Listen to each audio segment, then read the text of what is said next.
আজ বানাবো কোনো রকম চালের গুঁড়ো ছাড়াই নরম তুলতুলে চিতই পিঠা। এই পিঠাটি হবে একদমই নরম তুলতুলে। কোনো রকম চাল গুঁড়ি লাগবে না এই পিঠাটি তৈরি করতে। তাহলে আর দেরি না করে চলুন ঝটপট করে দেখে নিই।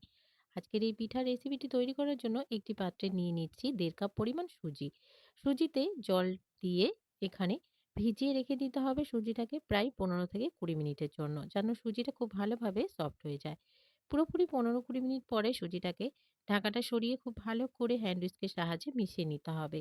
এইবারে এই সুজিতে দিয়ে দিতে হবে ১/২ কাপ পরিমাণ ময়দা, দিয়ে দেবো ১ কাপ পরিমাণ নারকেল কোড়া আর পরিমাণ মতো লবণ, আর দিয়ে দিচ্ছি ১ কাপ পরিমাণ জল। জলটা দিয়ে খুব ভালো করে মিশিয়ে নিতে হবে। খুব ভালো করেই কিন্তু মিশাতে হবে যেন খুব ভালোভাবে সুজিটাও আরো কিছুক্ষণ একটু সফট হয়ে যায়।